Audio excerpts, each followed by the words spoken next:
ஒரு மாத்திரை சாப்பிட்டா ஒரு வயசு குறையும் அப்படின்னு ஒரு மாத்திரையை கண்டுபிடிச்சாராம் ஒரு டாக்டர். ஒரு மாத்திரை சாப்பிட்டீங்கன்னா ஒரு வயசு குறையும். உடனே ஒரு பாட்டி அம்மா போச்சு, 90 வயசு பாட்டி, எனக்கு ஒரு பாட்டில் மாத்திரை கொடுங்க டாக்டர் அப்படின்னு வாங்கிட்டு வந்துருக்கு. வாங்கிட்டு வந்து ஒரு மாத்திரை சாப்பிட்டா ஒரு வயசு குறையும்னாரா. மறுநாள் ஒரு 30 வயசு பொண்ணா மாறி இது போயிருக்கு. நாள் 90 வயசு பாட்டியா போச்சு, 30 வயசு பொண்ணா மாறி அதே டாக்டர்கிட்ட போச்சு. இடுப்புல ஒரு வயசு கை குழந்தை, அது சட்டை கிட்ட போடாம கட்டை விரல வாயில வச்சுட்டு உட்காந்துருக்கு. தூக்கிட்டு அதே டாக்டர்கிட்ட போயிருக்கு.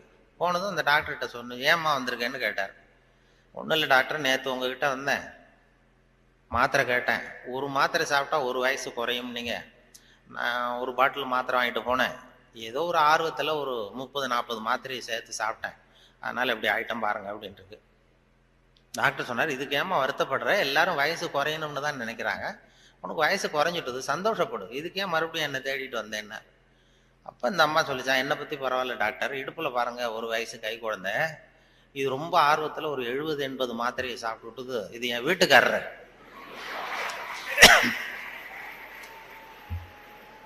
இது இப்படியே உட்காந்துக்கிட்டே இறங்க மாட்டேங்குது, நான் எங்கே தூக்கிட்டு போகிறது, எதையாவது ஒரு மாத்திரையை கொடுத்து இறக்கி விடுங்க டாக்டர், அப்போ தான் நாம் பார்த்தேன், அதுக்காக தான் வந்தேன்னு தான். அதாவது இயற்கைக்கு மாறா நம்ம போனோம்னா இப்படிப்பட்ட பிரச்சனையெல்லாம் வந்துடும். அப்புறம் வழியில் போகும்போது இடுப்பில் ஒரு குழந்தைய தூக்கிட்டு வந்தால் நம்ம கேட்கணும் அந்த அம்மாட்ட, ஏம்மா இது ஏன் உன் பிள்ளையா உங்கள் வீட்டுக்காரரான்னு கேட்கணும். அப்படி குழப்பம் வந்துடும். இயற்கையை மாற்ற முடியாது, ஆனால் அந்த குழந்தை தன்மையை நம்ம கொண்டு வரலாம், அதுக்காக சொல்லுவாங்க. ஏன்னா இதய நோய் இன்னைக்கு வராதவர்கள் 2 பேருக்கு வர்றதில்லை. ஹார்ட் அட்டாக் வராத குரூப் யாருன்னா நரிக்குறவர்களுக்கு இது வரைக்கும் வந்ததே கிடையாது இதய நோய். வாழ்க்கையை ரொம்ப லேசாக எடுத்துக்கிறவங்க. அவங்களுக்கு வெற்றியும் சந்தோஷத்தை தரும், தோல்வியும் சந்தோஷத்தை தரும். அது இப்போ எங்கள் ஊர்ல எல்லாம் இந்த துப்பாக்கி சுடுறதுக்கு, இந்த வேட்டைக்கு துப்பாக்கி வச்சுருக்கோம் எங்கள் ஊர் பக்கம் அந்த காட்டில், அது நரிக்குறவர் சுடுவாங்க. கூட்டமாக பறந்து போகிறப்ப சுட்டா ஒரு பறவை விழுந்ததுன்னா சந்தோஷப்படுவார், துள்ளுவார்.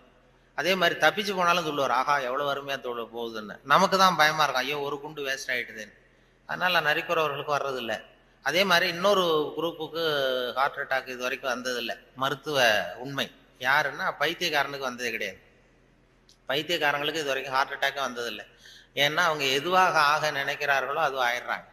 அவங்க இப்போ நான் இந்த நாட்டுக்கு பிரதம மந்திரி ஆகணும்னு நினைக்கிறேன்னா, நான் எந்த கட்சியில் சேர்றது, எங்கே போகிறது, எப்படி பண்ணுறதுன்னு நான் டென்ஷன் ஆயிடுறேன். அதாவது என் இருதயத்துக்கு அதிகமாக வேலை கொடுக்குறேன். ஒரு துடிப்புக்கும் இன்னொரு துடிப்புக்கும் நடுவில் இருக்கிற ஓய்வு தான் என்னுடைய ஆயுளை நிர்ணயம் பண்ணுது. நான் பிரதம மந்திரி ஆகணுங்கிற ஆவலில் எனக்கு துடிப்பை அதிகமாக்கி ஆயுளை குறைச்சிக்கிறேன், ஹார்ட் அட்டாக் வந்துடுது. ஆனால் ஒரு பைத்தியக்காரன் பிரதம மந்திரி ஆகணும்னு நினைக்கிறான்னு வைங்க, அவன் ஆனதாவே நினைச்சிடுறான். அவனுக்கு முயற்சி தேவைப்படாது. எதுவாகணும்னு நினைக்கிறானோ அது ஆயிடலாம். ஒரு சினிமா நடிகர் ஆகணும்னு பைத்தியம் பிடிச்சதுன்னா நான் தான் ரஜினிகாந்த் அப்படிம்பா. அதாவது அது மாதிரி ஆயிடும். அந்த மன அளவில் அந்த நிறைவு வந்துடுறதுனால அவங்களுக்கு இதய நோய் வர்றதில்லை. இது அவங்கள்ட்ட இருந்து நாம கற்றுக்க வேண்டியதான். அதனால தான் எதையும் லேசாக எடுத்துங்கன்னு சொல்லி இப்போ இந்த காலத்தில் எல்லாரும் உபதேசம் பண்ண ஆரம்பிச்சுட்டாங்க. அதாவது இப்போ சித்த சுவாதீனத்துடன் கூடிய பைத்திய தன்மையுடன் வாழ கற்றுக்கொள்ளுங்கள் அப்படிங்கிறது இந்த காலத்து மனிதர்களுக்கு சொல்லப்படுகிற உபதேசம். சித்த சுவாதீனத்துடன் கூடிய பைத்திய தன்மையுடன் வாழ கற்றுக்கொள்ளுங்கள் அப்படின்னா, அது என்ன பைத்தியத்தன்மை சித்த சுவாதீனம்னா, நாம சித்த சுவாதீனமா இருக்கணும், இன்னொருத்தர் பைத்தியக்காரத்தனமா பேசினா ஒத்துக்கணுமா? இப்போ உங்க வீட்டுல அல்லது உங்க நண்பர்கள்ட்ட யார்ட்டையோ கேட்குறீங்க, 8ஐயும் 3ஐயும் பெருக்குனா என்னன்னு கேட்குறீங்க. 8ம் 3ம் பெருக்குனா 23ன்னு சொல்றாருன்னு வைங்க, உடனே நீங்க சண்டைக்கு போகக்கூடாது. தப்பு, நீ சொல்றது தப்புன்னு சண்டை போகக்கூடாது. பரவாயில்ல, நீ 23ன்னு நினைச்சிருக்க, நான் 24ன்னு நான் எனக்கு சொல்லி கொடுத்துருக்குறாங்க. சரி, உங்க வாத்தியார் அப்படி சொல்லி கொடுத்துருக்காரு, எங்க வாத்தியார் அப்படி சொல்லி கொடுத்துருக்காரு, ஒன்று தானே வித்தியாசம், அதுவும் வாய்ப்பாட்டில் எத்தனையோ எடிஷன்லாம் இருக்கு இல்லையா, அதனால பரவாயில்ல அப்படின்ட்டு போயிடணும்.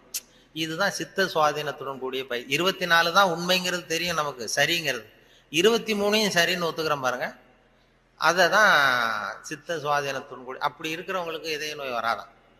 அது துல்லியம்ங்கிறது அதில் வேணும். அதாவது இப்போ ஒரு மாணவன் படிச்சுட்டு இன்டர்வியூக்கு போனான், ஒரு பேங்க் உத்தியோகம். அங்கே கேள்வி கேட்டாங்க, 8ஐயும் 3ஐயும் பெருக்குனா என்னப்பான்னு. அவன் சொன்னான், 8ஐயும் 3ஐயும் பெருக்குனா 23ன்னு சொல்லிட்டான், வாய் தவறி சொல்லிட்டான். சரி, போயிட்டு வான்ட்டாங்க இன்டர்வியூவில். வெளியில் வரும்பொழுது யோசிச்சான், இது என்ன ஒரு சின்ன கணக்கு தானே கேட்டாங்க, இது தப்பாக சொல்லிட்டோமே, 8, 3, 23ன்னு சொல்லிட்டோமே, இது கூட தெரியலன்னா நமக்கு எப்படி பேங்க்கில் வேலை கிடைக்கும், நிச்சயமாக நமக்கு இந்த வேலை இல்லை, ஏதோ உளறிவிட்டோம் அப்படின்னு சொல்லி போயிட்டான் வீட்டுக்கு போனால் ஒரு வாரத்தில் அப்பாயின்மெண்ட் ஆர்டர் வந்துட்டுது அவனுக்கு, நீ வேலையில் சேர்ந்துக்கிடான்னு. உடனே அப்போ அவன் நினைச்சானா, சரி நாம பதில் சொன்னதை அவரும் சரியாக காதில் வாங்கலை போல இருக்கு, கேள்வி கேட்டவரும். அதனால் இதை சொல்லிடக்கூடாது, பேசாமல் போய் வேலையில் சேர்ந்துருவோம் அப்படின்னு போய் நேராக போய் வேலையில் சேர்ந்துட்டான். சேர்ந்து வேலை பர்மனெண்ட் ஆனதுக்கப்புறம் அந்த மேனேஜர்கிட்ட போய் உக்காந்தான். சார், அன்னைக்கு இன்டர்வியூக்கு வந்தப்போ என்ன ஒரு கேள்வி கேட்டீங்க, 8யும் 3யும் பிறகுனா என்னென்னு. நான் வாய் தவறி 23ன்னு சொல்லிட்டேன், நீங்களும் சரியாக கவனிக்கல போட்டுருக்கு சார், எனக்கு வேலை கொடுத்துட்டீங்க, ரொம்ப தேங்க்ஸ் அப்படின்றான். இனிமேல் ஒன்றும் பண்ண முடியாதுன்னு. அப்போ அந்த மேனேஜர் சொன்னார், அப்படி இல்லைப்பா, அன்னைக்கு இன்டர்வியூக்கு வந்தது ஒன்னையும் சேர்த்து 294 பேர் வந்தீங்க இன்டர்வியூக்கு. நான் 294 பேர்கிட்ட இந்த கேள்வி கேட்டேன், 8யும் 3யும் பிறகுனா என்னன்னு. நீ சொன்னது தான் நியரஸ்ட் கரெக்ட் ஆன்சர். நான் அதனால தான் வேலை கொடுத்தேன், நான் ஒன்றும் தப்பாக பண்ணிவிடல அப்படின்னா. அதாவது வாழ்க்கையில் வெற்றி பெறணும், இதய நோய் வரக்கூடாது, ஹார்ட் அட்டாக் வரக்கூடாதுன்னு நினைக்கிறவர்கள் நியரஸ்ட் கரெக்ட் ஆன்சரை தான் பார்க்கணுமா. வாழ்க்கையில் நியரஸ்ட் கரெக்ட் ஆன்சர் பார்க்குற மனோபாவம் வந்து இதயத்தை நல்லா வச்சுருக்கோம். ஆனால் அறிவியலில் அப்படி பார்க்கக்கூடாது. அறிவியலில் ரொம்ப துல்லியம் அவசியம். இப்போ உங்கள் பொறியியல் சம்மந்தப்பட்ட விஷயங்கள்லையோ அறிவியல் சம்மந்தப்பட்டதில் துல்லியம் தான் முக்கியம். அதில் போய் நியரஸ்ட் கரெக்ட் ஆன்சர் பார்க்கக்கூடாது. வாழ்க்கைங்கிற கணக்கில் நியரஸ்ட் கரெக்ட் ஆன்சர் தான் பார்க்கணும். ரொம்ப துல்லியமாக எதையும் பார்க்கக்கூடாது.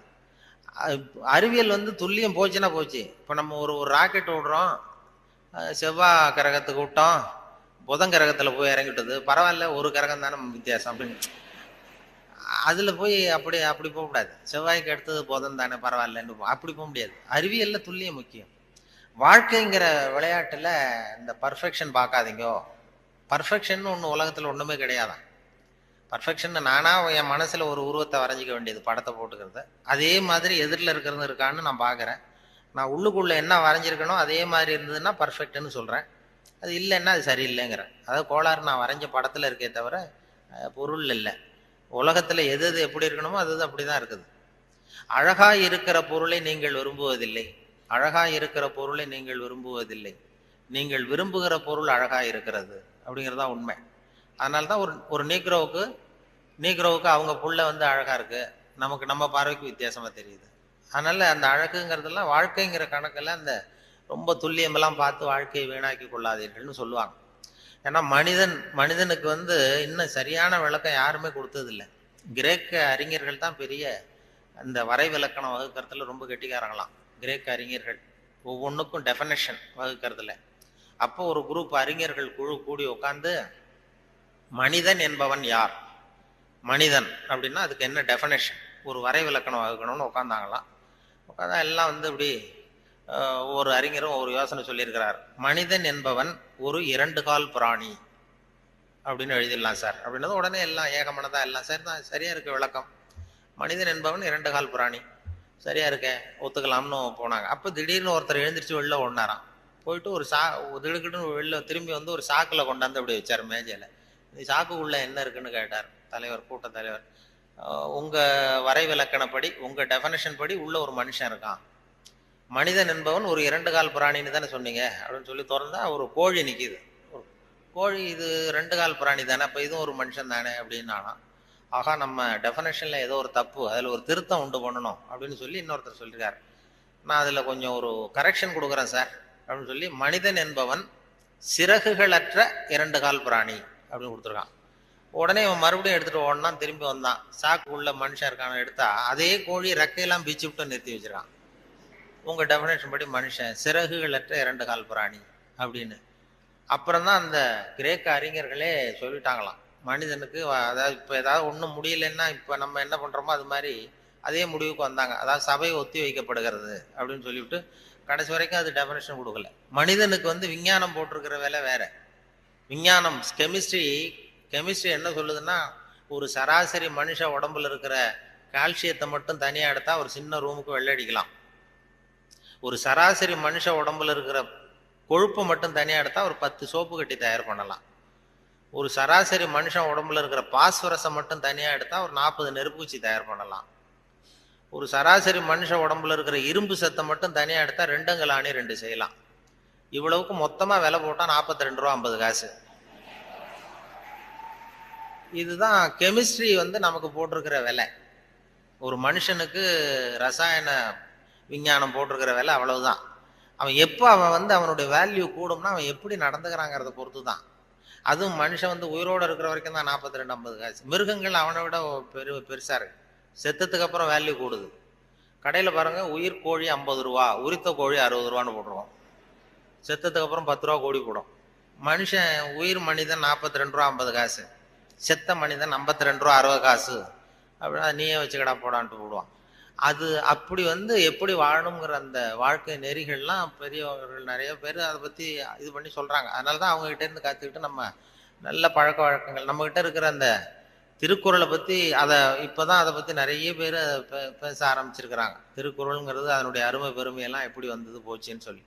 திருக்குறள்லாம் சின்ன வயசில் நம்ம பாடத்திட்டத்தில் மனப்பாடம் பண்ணது தான். இப்போ அதை பற்றி ஆங்கில மொழிபெயர்ப்புலாம் நிறைய வந்துக்கிட்டு பெருசாக பண்ண. பண்டிதமணி கதிரேசன் செட்டியார் இருந்தார், அவருடைய மகன் கூட இங்கே இருந்தார்ல தமிழ் துறையில், கதிர் தியாகராஜ். அவங்க அப்பா பண்டிதமணி கதிரேசன் செட்டியார். அவர் திருக்குறளை மனப்பாடம் பண்ணது எப்படின்னா, எதிரில் அவங்க வீட்டு வேலைக்காரனை உட்கார வச்சுக்குவாராம். இவர் உட்காந்துருப்பார், அவருக்கு கால் நடக்க முடியாது, கால் ஊனம். அதனால எதிரில் வேலைக்காரனை உட்கார வச்சுட்டு அவன் கையில் திருக்குறள் புஸ்தகத்தை கொடுத்துட்றது.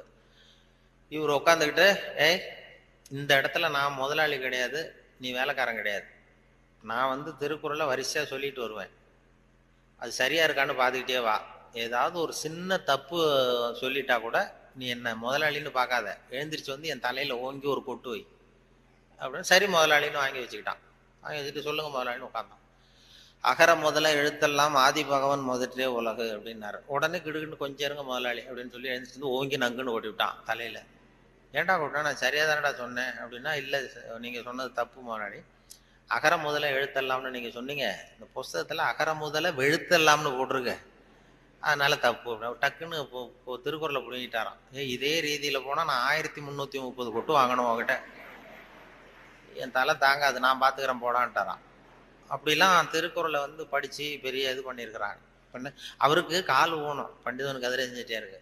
அவருக்கு பாதுகாப்புக்குன்னு ஒருத்தனை வச்சிருந்தாராம், அவனுக்கும் கால் கிடையாது.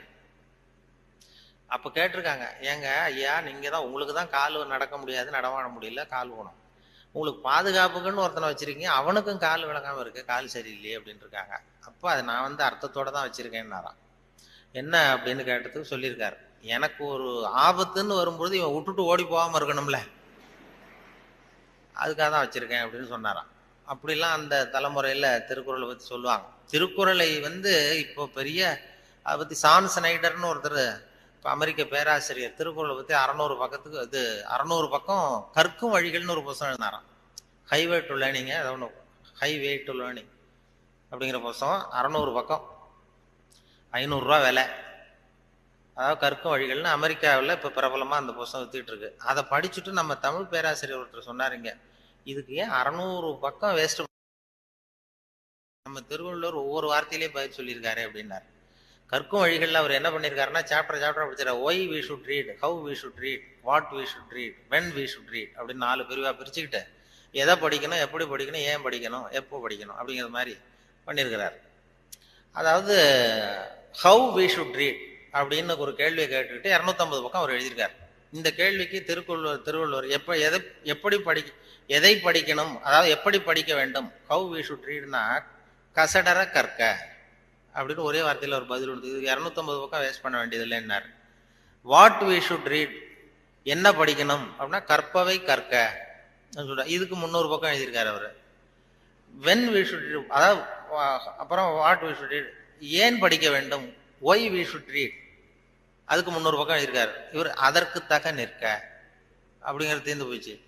வென் வி ஷுட் ரீட், எப்பொழுது படிக்க வேண்டும் அப்படின்னா சாந்துணையும் அப்படிங்கிற வார்த்தையில இருந்து, இப்படி 4 வார்த்தையில திருவள்ளுவர் சொன்னதை ஒரு 600 பக்கம் எழுதியிருக்கிறாருன்னு சொல்லி சொன்னார். அதை படிச்சு பார்த்துட்டு அப்படி அதை பத்தி பெருமையா ஜியு போப் ஆராய்ச்சி பண்ணார். அதாவது இவர் அரிஸ்டாட்டல்லையும் திருவள்ளுவரையும் ஒப்பிடுறார் ஜியு போப். அப்ப என்னன்னா, அரிஸ்டாட்டில் காலத்துல ஒரு தப்பு பண்ணிட்டா அதே தப்பை திருப்பி பண்ணலாம். இப்போ ஒருத்தர் வலது கையை ஒருத்தன் வெட்டிட்டான்னா திருப்பி அவனுடைய வலது கையை வெட்டலாம். இப்போ ஒருத்தன் ஒரு கண்ணை குத்தி விட்டான்னா அதே கண்ணை இவனும் குத்தலாம். அதுதான் இப்போ உள்ள தர்மம். அரிஸ்டாட்டில் காலத்துல ஒருத்தன் உங்களுக்கு ஒரு விரலை, எந்த விரலை வெட்டுறானோ அதே விரலை நீங்களும் வெட்டலாம். அது அந்த தர்மம். அதே காலத்துல திருவள்ளுவர் என்ன சொல்றாரு அப்படின்னு பார்த்தார். அதாவது ஒருத்தன் நமக்கு கெடுதல் பண்ணுனா திருப்பி அதே கெடுதலை பண்ணு அப்படின்னு அவர் சொல்றார். இயேசுநாதரும் அப்ப சொன்னார். அவர் என்னன்னா, அதாவது அரிஸ்டாட்டில் என்ன சொன்னார், ஒருத்தன் உனக்கு வலது கண்ணத்துல அடிச்சான்னா நீ வலது கண்ணத்துல அடி இது அரிஸ்டாட்டல். இயேசுநாதர் சொன்னார், உனக்கு வலது கன்னத்தில் அடிச்சான்னா நீ இடது கன்னத்தை திருப்பி காட்டு அப்படின்னார். இது அதை விட கொஞ்சம் பெரிய பண்பாடு உள்ள செயல். அதுக்கடுத்து திருவள்ளுவரை பார்த்தா, நீ உன்னை அடிச்சுட்டான்னா நீ பதிலுக்கு அவன் கன்னத்தை தடவி கொடு அப்படிங்கிறார். இன்னா செய்தாரை ஒருத்தல் அவர் நாண நன்னையும் செய்து விடன்னு சொன்னார் அப்படின்னு சொல்லிட்டு, இது ஜியு போப்பு ஒப்பிடுறார் அரிஸ்டாட்டிலையும் திருவள்ளுவரையும். அவர் எழுதுறாரு, when compared because of this unique feature of forgiveness. மன்னிப்புல இது ஒரு தனித்தன்மை இருக்கு திருவள்ளுவர் சொல்றதுல. அதனால ஜியு போப்பு எழுதுறாரு, when compared because of this unique feature of forgiveness Thiruvalluvar is at least 1 inch taller than Aristotle அப்படின்னு எழுதினார். அரிஸ்டாட்டிலை விட 1 inch உயரமானவர் திருவள்ளுவர் அப்படின்னு சொல்லி. அதனாலதான் அவ்வளவு உயரமா கன்னியாகுமரியில் கொண்டு போய் செலவு வச்சிருக்கிறோம். அது அப்படி ஜியு போப்பு கம்பேர் பண்ணி எழுதுறாரு. அப்படி நாம பெருமைப்படுறதுக்கு எத்தனையோ விஷயங்கள் நம்ம இதுல இருக்கு. அதனால இப்படிப்பட்ட இந்த உணர்வு, இந்த நகைச்சுவை உணர்வை பத்தி பேசிட்டு இருந்தோம் இல்லையா, அது எங்க ஆசிரியர் சொன்னது மாதிரி அதை வச்சு எந்த விஷயத்தை சொன்னாலும் கொஞ்சம் சுவாரஸ்யமா சொன்னோம்னா வாழ்க்கையிலையும் சரி, நீங்க எந்த துறையில வேலைக்கு போனாலும் சரி, சக மனிதர்கள்ட்ட பழகும் பொழுதும் சரி, அந்த நகைச்சுவை உணர்வுன்னு இருக்கும் பொழுது நல்லா இருக்கும். அதாவது இவரு பேராசிரியர் கல்கி எழுதியிருக்கிறாரு, இதுல பேசினார். அவரு ஆல் இண்டியா ரேடியோல ஆரம்பத்துல 1938 பேராசிரியர் கல்கி பேசியிருக்காரு, தமிழில் சிறுகதை அப்படின்னு. எப்படி சொல்றத சுவாரஸ்யமா எப்படி சொல்றதுன்னு சொல்லி அப்ப பேசியிருக்காரு. சிறுகதைன்னா அது சிறுன்னு அர்த்தம் இருக்கு, அதனால சிறுசா இருக்கணும், தேவைக்கு அதிகமா வளர்த்தாத. கதைன்னா அதுல ஒரு கதை அம்சம் இருக்கணும். ஒரே ஒரு ஊர்ல அப்படின்னு ஆரம்பிச்சா அதுக்கப்புறம் என்ன அப்படின்னு கேட்க தோணுது இல்ல, அது மாதிரி இருக்கணும் ஒரு வரியும் அப்படின்னு சொல்லிட்டு, சொல்றதே எப்படி சுவாரஸ்யமா சொல்றதுன்னா தேவைக்கு அதிகமா நீ வளர்த்தாதே அப்படின்னு சொல்லி அதுக்கு ஒரு உதாரணம் கொடுத்துருக்காரு கல்கி. அதாவது நீங்க எழுத்தாளராக இருந்தாலும் சரி, பேச்சாளராக இருந்தாலும், சக மனிதர்கள்ட்ட பழக்கிறவராக இருந்தாலும் தேவைக்கு அதிகமா இது பண்ணாதீங்க அப்படிங்கிறதுக்காக சொல்லியிருக்காரு. அவர் ஒரு கதை எழுத்தாளர் எப்படி இருக்கணுங்கிறதுக்காக கல்கி சொன்னது. ஒரு நாள் காஞ்சிபுரம் உபய வேதாந்த தேசிக சுவாமிகள் தன் வீட்டு வேலைக்கார குப்பனை கூப்பிட்டு, அடை குப்பா, நீ உடனே ஸ்ரீபெரும்புதூர் ஓடி போய் திருவேங்கடாச்சாரியை சந்தித்து, திருக்குடந்தையிலே இருந்து இங்கே வந்திருக்கிற திருநாராயண ஐயங்கார் சுவாமிகள் திருக்கோவில் ஆராதனைக்கு திருத்துழாய் எடுத்து திரும்புகையில் திருக்குளத்தில் திருப்பாசி வழுக்கவே திருவடி தவறி விழுந்தார் என்று சொல்லிவிட்டு வா அப்படின்னு எழுதினாராம். சொல்லிவிட்டு, என்னப்பா சொல்லிருவியா அப்படின்னு கேட்டிருக்காரு. நான் சொல்லிடுறேன் சாமின்னு இருக்கான் குப்பை. எப்ப இன்னொரு தரம் என்கிட்ட சொல்லி காட்டு, என்ன சொல்லுவேன் அப்படின்னு கேட்டாராம். அது என்ன சாமி, கும்மோன் தாசாமி குட்டையில விழுந்தான்னு சொல்லணும், அவ்வளவுதானே, நான் சொல்லிட்டு போறேன் அப்படின்ட்டான். அப்ப கல்கி சொல்றார், சிறுகதையின் இலக்கணம் குப்பனுக்கு புரிந்திருக்கிறது, உபய வேதாந்த தேசிக சுவாமிகளுக்கு புரியவில்லை அப்படின்னு அவர் பேசியிருக்கார். அந்த வானொலி இதுல ஒளிப்பதிவில் கேட்டேன், அது அப்படியே வச்சிருக்காங்க. அப்போ பேசுனதெல்லாம் அப்பப்போ இது பண்ணி வச்சிருக்கிறது. அதே மாதிரி கொத்தமங்கலம் சுப்புன்னு ஒருத்தர் பெரிய பிரபலமான வில்லுப்பாட்டு கலைஞர். அப்புறம் அவர் காந்தி மகான் கதைன்னு ஒரு வில்லுப்பாட்டு எழுதினார். அப்போ காந்தி மகான் கதை வில்லுப்பாட்டு அவருக்கு அந்த வில்லுப்பாட்டை கேட்கறதுக்கு ஏகப்பட்ட கூட்டம், எல்லாரும் பெரிய ரசிகர்கள். ஆனா அதையே புஸ்தகமா போட்டு வித்தாரு, விற்கல. காந்தி மகான் கதை புஸ்தகமா போட்டு புத்தகமா விற்கும் பொழுது யாரும் வாங்கறதுக்கு ஆள் இல்லை, அவரே வீட்டுல அடிக்க வச்சிருந்தார். அதை அப்ப அந்த வில்லுப்பாட்டு இருக்கு, காந்தி மகான் கதை வில்லுப்பாட்டை நான் ரேடியோவில் போடுறதுக்காக எடுத்து பதிவு பண்ணிட்டு இருந்தேன். அப்போ ஒரு கட்டம் வந்தது, காந்தியை சுடுற இடத்துல அவர் கதறி அழறார். கதறி அப்படியே நிஜமாவே அழறார் காந்தி சுடப்படுற இடத்துல. இந்த வில்லுப்பாட்டு அது பதிவாயிருக்குது, அதை போட்டு கேட்டேன். அப்ப எனக்கு ஒரு சந்தேகம், இது எப்படி, அதாவது ஒரு தடவை சொல்றப்ப அழுக வரலாம் அவருக்கு, இந்த வில்லுப்பாட்டை திருப்பி திருப்பி பாடிக்கிட்டே இருப்பாரு. ஒரு 500 தடவை 600 தடவை சொல்லும்பொழுது 600வது தடவையும் காந்தியை சூடு பண்ணிட்டு இருக்கிறாங்க. அதனால நல்ல பழக்க வழக்கங்களை ஏற்படுத்திக்கணுங்கிறது தான் ரொம்ப முக்கியமான விஷயம்.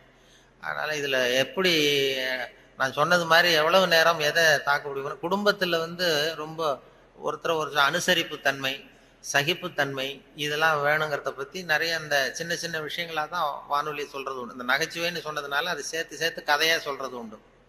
சின்ன விஷயங்களை அப்படியே இப்ப குடும்பத்துல ஒரு அனுசரிப்பு தன்மை வேணும், வாழ்க்கைங்கிறது ஒரு பெரிய பிரயாணம், குடும்பத்துல அனுசரிப்பு தன்மை வேணும் அப்படின்னா அப்ப அதுக்கு ஒரு கதை மாதிரி சொல்லிடுறது வானொலி ஊடகத்துல. இப்போ ஒரு குடும்பத்துல கணவன் மனைவி 2 பேர் இருந்தாங்க, 2 பேருக்கு ஒரு குழந்தை பிறந்தது. அதுக்கு பேர் வைக்கிறதுல தகராறு வந்துட்டு தான், என்ன பேர் வைக்கிறதுன்னு. அவன் சொல்றான் எங்க அப்பா பேரை தான் வைக்கணுங்கிறான், இந்த அம்மா சொல்லுது எங்க அப்பா பேர் தான் வைக்கணுங்குது. தகராறு. உடனே என்ன காலையிலேருந்து சண்டை, குழந்தைக்கு பேர் வைக்கிறதுல. அதுல கூட ஒத்து போக முடியல. உடனே எதிர்த்து வீட்டுக்காரன் ஒருத்தன் வந்தான். வந்து என்ன உங்க வீட்டுல காலையிலேருந்து சண்டைன்னு கேட்டிருக்கான். அது ஏன் கேட்குறீங்க, இந்த குழந்தைக்கு பேர் வைக்கிறதுல தகராறு, நான் எங்க அப்பா பேரை வைக்கணுங்கிறேன், அவங்க அப்பா பேரை வைக்கணும்னு சொல்லுது, என்ன பண்றது தெரியலன்னு அவன் சொன்னானா. இது ஏன் சண்டை போடுறீங்க, எதிர்த்த வீட்டுக்காரன்னு நான் ஒருத்தன் எதுக்கு இருக்கேன், என்கிட்ட சொல்ல வேண்டியது தானே அப்படின்னு சொல்லிட்டு, ஏன்பா உங்க அப்பா பேர் என்னன்னு கேட்டிருக்கான். எங்க அப்பா பேர் சீனிவாசன் அப்படின்றான். சரிம்மா உங்க அப்பா பேர் என்ன, எங்க அப்பா பேர் கிருஷ்ணன். இவன் யோசிச்சான், சரி குழந்தைக்கு சீனிவாச கோபாலகிருஷ்ணன் அப்படின்னு பேர் வச்சிருங்க, இதுக்கு ஏன் தகராறு அப்படின்ட்டு போயிட்டான். போனதுக்கு அப்புறம் இந்த இவங்க 2 பேரும் பேசிக்கிறாங்க, அது எப்படி இந்த சீனிவாசன் சரி கிருஷ்ணன் சரி, நடுவுல கோபாலன் எங்க இருந்து வந்தான். ஓடி போய் கூப்பிட்டு வந்தாங்களா அவனை, வாடா வாடா கிட்டவா, அது யாரா கோபாலன் அப்படின்னா அது எங்க அப்பா பேரு, நீ நீ அதை மட்டும் எதுக்கு விட்டுட்டு போற, சேர்த்து வச்சுக்கோனா. அதாவது 2 பேருக்குள்ள ஒரு அனுசரிப்பு தன்மை இல்லைன்னா கோபாலன்னு ஒருத்தன் குறுக்க வருவான். அப்படி வரும். அந்த வாழ்க்கையில அனுசரிப்பு தன்மைங்கிறது ரொம்ப அவசியம். வாழ்க்கையில ஒருத்தர் அனுசரிச்சு போறது, அதாவது சந்தேகப்படாம இருக்கணும்னு சொல்லுவாங்க. ஒரு பையன் புதுசா ஒரு பொண்ணை கல்யாணம் பண்ணிட்டு வந்தான். எல்லாரும் என்ன பண்ணிட்டாங்க, ஏய் நீ கல்யாணம் பண்ணிட்டு வந்திருக்கேன், அந்த பொண்ணுக்கு காது கேட்காதுடா, காது சரியா கேட்காது அப்படின்னு இருக்காங்க. இவன் அதை எப்படி சோதனை பண்றது, டெஸ்ட் பண்றது, அப்படி நேரா கேட்டா சண்டை வந்துடும், உனக்கு காது கேட்குதான்னு கேட்கக்கூடாது. வெளியில போனான். வெளியில போய் தெருவில் நின்றுக்கிட்டு இன்னைக்கு என்ன சாம்பார் அப்படின்னா பதிலே வரல. ஆகா நம்ம சந்தேகப்பட்டது சரிதான் அப்படின்னு முடிவு பண்ணிட்டான். அடுத்தது உள்ள வந்தான், வீட்டுக்குள்ள நின்றுக்கிட்டு 2வது தடவை கேட்டான். கூடத்துல நின்றுட்டு இன்னைக்கு என்ன சாம்பார் அப்படின்னா அப்பவும் பதில் வரல. சரி நம்ம மனைவிக்கு நம்ம சந்தேகப்பட்ட காது கேட்கல அப்படின்ட்டு அடுத்தது அடுப்பங்கரைக்கே போயிட்டான். அந்த பொண்ணு எதை சமைச்சிக்கிட்டு இருக்கு, அது கிட்ட போய் அது காது ஓரமா இப்படி காயே வச்சுக்கிட்டு ரொம்ப சத்தம் போட்டு கத்துறான். 3வது தடவையா இன்னைக்கு என்ன சாம்பார்னு கத்துறான். அந்த பொண்ணு கொஞ்சம் கூட அலட்டிக்கல, மெதுவா இவன் பக்கம் திரும்பி இவன் காது ஓரமா சொல்லிச்சான், 3வது தடவையா சொல்றேன் முருங்கைக்காய் சாம்பார் அப்படின்னுதான்.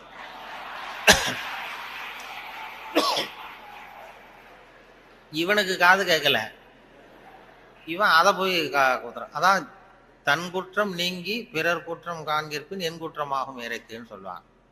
அதுல திருவள்ளுவர் இதுல என்னன்னா ரொம்ப கிட்டத்துல நமக்கு புத்தி சொல்றவர் அவர் தான். மற்றவங்க எல்லாம் எட்டத்துல இருந்து சொல்லுவாங்க. நீங்க நல்லது செஞ்சா எதுக்கும் கவலைப்படாதீங்க அப்படின்னு எத்தனையோ பேர் உபதேசம் பண்ணுவாங்க. நமக்கு உபதேசம், நீ நல்ல காரியம் செய்யறது நல்ல காரியமா, எதுக்கும் கவலைப்படாது, நீ பாட்டு செஞ்சுட்டு போடா அப்படிம்பாங்க. திருவள்ளுவரை சொல்ல கிட்ட நீ நல்லது செஞ்சாலும் தப்பு வந்துடும், ஜாக்கிரதையாரு அப்படின்னு சொல்லிட்டு போறாரு. அது நம்ம மேல ரொம்ப அக்கறை உள்ளவங்க தான் அதை சொல்லுவாங்க. பலனை பத்தி கவலைப்படாத, நீ பாட்டு எதை வேணாலும் செஞ்சுட்டு போ, கடமையை செஞ்சுட்டு போடான்னு உபதேசம் பண்றது இருக்காங்க நிறையா. நன்று ஆற்றல் உள்ளும் தவறுண்டு, அவரவர் பண்பறிந்து ஆற்றா கடை, நீ நல்லது செஞ்சா கூட தப்பு வந்துடும், ஜாக்கிரதையாரு அப்படின்னாரு. அது நம்ம பேர்ல அக்கறை, அவ்வளவு அக்கறை உள்ளவங்க தான் அதை சொல்ல முடியும். இப்ப ஒருத்தன் ஒரு தெருவில் ஒருத்தன் குடிகாரன் நடு ராத்திரி 12 மணி ஆடிக்கிட்டே நிக்கிறான். ஒரு பெரியவர் வந்தார், ஏய் இந்த நேரம் அப்படி அநியாயமா அப்படி ஆடிட்டு நிக்கிறியே, உங்க வீடு எங்கடா இருக்குன்னா அண்ணாந்து பார்த்தான். பக்கத்துல பார்த்தார், ஒரு மாடிப்படி மாதிரி படிப்படியா இருக்கு, அங்க ஒரு ரூம் இருக்கு, கதவு இருந்தது. அங்கதான் இருக்கேன்னா பிடிச்சி இழுத்துட்டு போனார். வாடா உன்னை கொண்டு வந்து வீட்டுல விடுறேன்னா வரமாட்டேங்கிறான். நீ வாடான்னு வலுக்கட்டாயமா அந்த பெரியவர் அந்த குடிகாரனை பிடிச்சி தரன்னு இழுத்துட்டு போய் மாடிப்படியில இந்த கதவை திறந்து உள்ள போய் படுறா அப்படின்னா போக மாட்டேங்கிறான். ஒரு வலுக்கட்டாயமா கழுத்தை பிடிச்சி உள்ள தள்ளி கதவை சாத்தி விட்டு இறங்கி வந்துட்டார். அப்பாடா ஒரு நல்ல காரியம் பண்ணோம். வந்தா இன்னொருத்தன் அதே மாதிரி ஆடிட்டு வரான் கீழே. ஏய் நீ என்னடா பண்ணேன்னா இவனும் அதே மாதிரி ஆடுறான். சரி வாடா உனக்கும் இங்கதான் நான் அண்ணந்து பார்த்தான். சரிவா அங்கதான் தங்கியிருக்கேன்னு பிடிச்சி தரன்னு இழுத்துட்டு போய் கதவை திறந்து போடான்னு அவனும் போக மாட்டேங்கிறான். அவனையும் வலுக்கட்டாயமா தள்ளிவிட்டு மூடி விட்டு கீழே இறங்கி வந்தார். வந்தா 3வது ஆளு ரொம்ப பயங்கரமா ஆடிட்டு வரான். எத்தனை பேருடா இன்னைக்கு இப்படி புறப்பட்டு இருக்கீங்க, எல்லாம் அங்கதான் இருக்கீங்களா அப்படின்னு சொல்லி வாடா மேலன்னு கூப்பிட்டார்.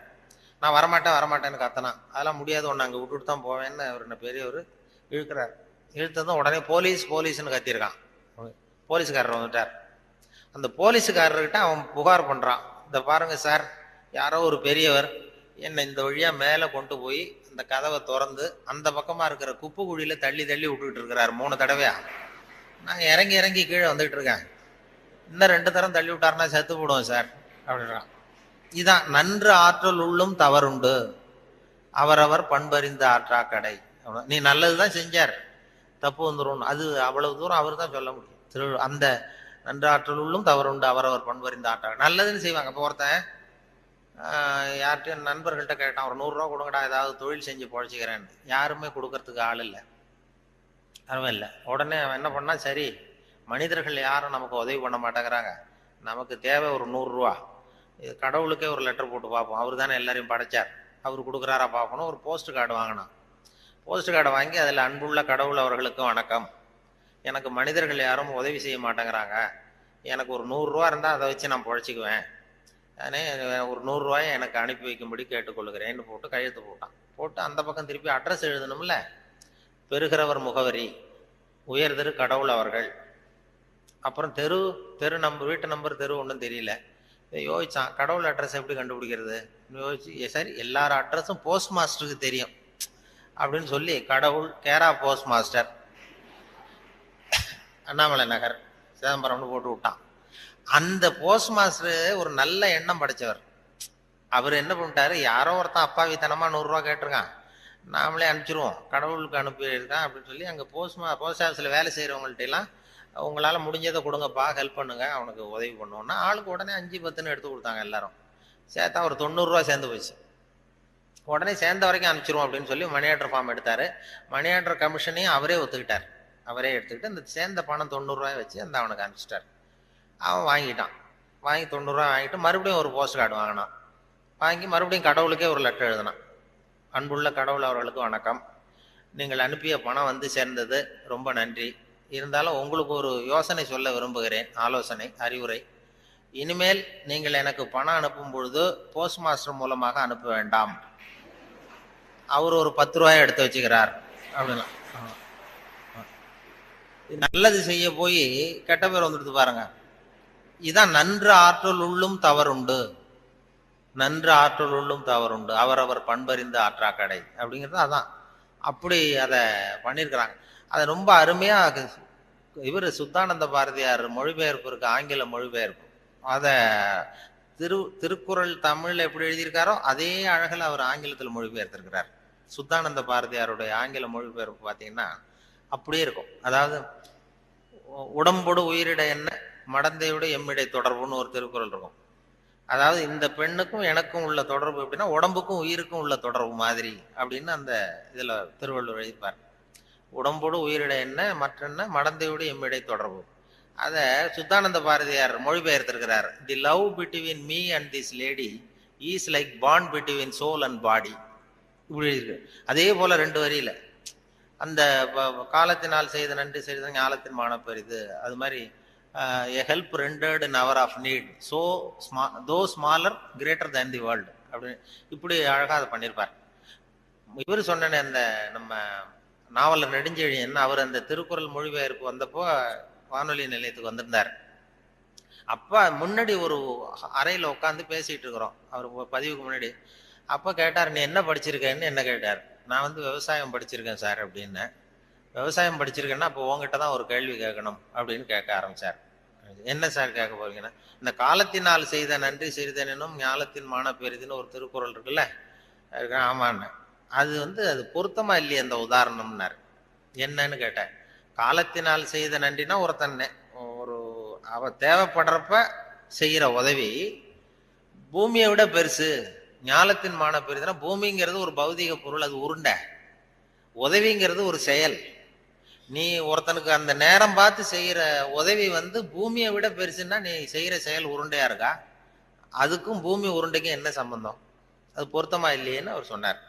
நெடுஞ்சே ஆமா சார் எனக்கும் அது பொருத்தம் அப்படிதான் தெரியுது அப்படின்னா. இல்ல நீ விவசாயம் படிச்சதுனால கேட்டேன் உங்ககிட்ட அப்படின்னு சொல்லிட்டு அப்புறம் அதுக்கு அவர் விளக்கம் கொடுத்தார்.